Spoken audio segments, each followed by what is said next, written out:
Plane crash के बाद 36 दिनों तक जंगल में फंसा रहा पायलट बचा तो बताई। इमोशनल स्टोरी ब्राजील का पायलट एंटोनियो प्लेन क्रैश होने के बाद 36 दिनों तक अमेजन जंगल में फंसा रहा। जानिए कैसे पायलट जिंदा रहा और कैसे जंगल से बाहर निकला। द हिस्ट्री पे आपका स्वागत है। दोस्तों, यह 4 दिन की यात्रा थी जिसमें 600 लीटर डीजल ईंधन को एलेनकर शहर से कैलिफोर्निया नामक सोने की खदान तक ले जाना था, जो मैकुरू रिजर्व में स्थित है। यह स्थान इतना सुनसान था कि एंटोनियो को हवाई दिशा का पता लगाने के लिए 1 दिन पहले अभ्यास करना पड़ा। दोस्तों, फिर उन्होंने उड़ान भरी और एंटोनियो सेना 3000 फीट की ऊंचाई पर निकटतम शहर से 242 किलोमीटर दूर चारों ओर फैले वर्षावन के अलावा कुछ भी नहीं देख रहे थे। तभी उनके विमान का इंजन अचानक बंद हो गया। अब एंटोनियो उड़ नहीं रहा था, बल्कि हवा की गड़गड़ाहट सुन रहा था। जहां इंजन की आवाज होनी चाहिए थी, वहां उन्हें हवा की आवाज सुनाई दे रही थी। दोस्तों, फिर उन्होंने एक गहरी सांस ली, अपने रेडियो पर मेडे मेडे बुलाया और छोटे विमान को पुनर्जीवित करने का 2 बार प्रयास किया, लेकिन कुछ फायदा नहीं हुआ। फिर वह पृथ्वी के सबसे घने जंगल में उतरने के लिए सबसे सुरक्षित स्थान की तलाश करने लगा। फिर जैसे ही जमीन उसकी ओर बढ़ी, पहला पेड़ विमान के पेट से जोर से टकराया। फिर दूसरा पेड़ भी गिरा। तीसरे पेड़ के गिरने से कॉकपिट में शोर और अफरा तफरी मच गई। जब एंटोनियो ने अपनी आंखें खोली तो वह अपनी सीट और इंस्ट्रूमेंट पैनल के बीच फंसा हुआ था और हर जगह कार्गो मलबे के टुकड़े बिखरे हुए थे। डीजल और विमानन ईंधन की गंध उसके फेफड़ों में भर गई और एंटोनियो को एहसास हुआ कि वह ज्वलनशील तरल में भीग गया है। अपना बैग उठाया और जो कुछ दिखाई दे रहा था उसे समेटते हुए उसने खुद को उस जगह से धकेला जहां विंडशील्ड थी और मलबे के सामने से कूदता हुआ निकल गया। जब वह तेजी से पास की पहाड़ी पर चढ़ रहा था तो विस्फोटों की आवाजें उसके पीछे पीछे आ रही थीं, जहां उसने सांस लेने और उचित स्थिति का जायजा लेने के लिए रुका। उसके पास पानी और 12 ब्रेड रोल, लाइटर और पॉकेट चाकू, टॉर्च, रस्सी, मोबाइल फोन, लेकिन अच्छी बैटरी और कपड़ों की एक जोड़ी सहित आवश्यक सामान से भरा एक बैकपैक था। कुछ बड़े कटों को छोड़कर उसे कोई बड़ी चोट नहीं लगी थी। दोस्तों, एंटोनियो सेना को पता था कि उसे खोजने के लिए खोज और बचाव दल भेजे जाएंगे और उन्हें उम्मीद थी कि विमान के कारण जंगल में जो जगह बन गई है उससे वे उसे देख सकेंगे।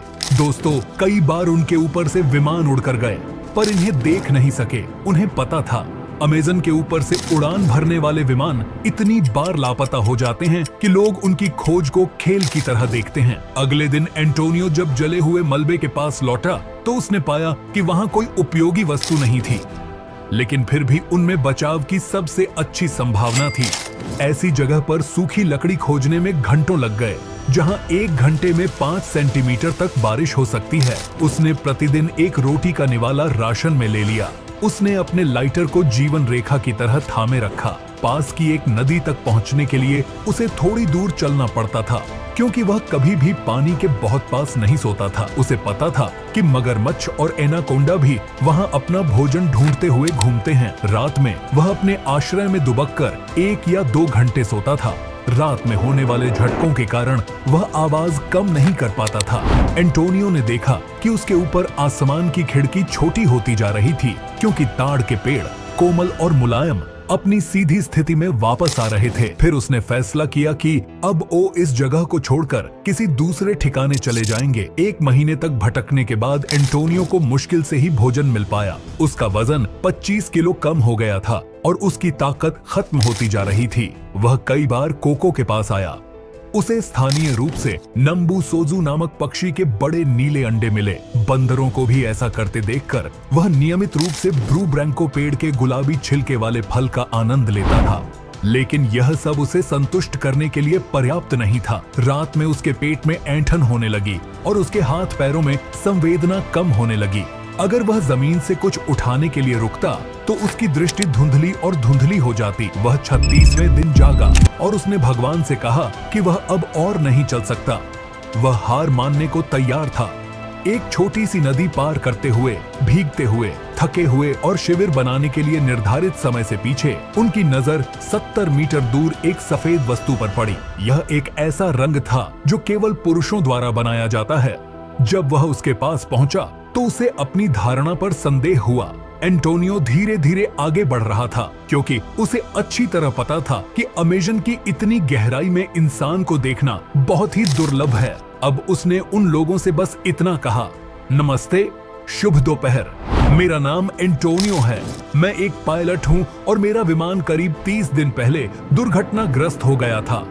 उसने मुझे ऊपर से नीचे तक देखा। मैं फटे कपड़ों वाला एक मोटा आदमी था और उसने कहा, ठीक है, तुम मुझसे क्या करवाना चाहते हो? एंटोनियो की पहचान एक कुत्ते के नाम पर आ गई। मारियाना और थियागो एक अलग स्थान पर जाने की तैयारी कर रहे थे।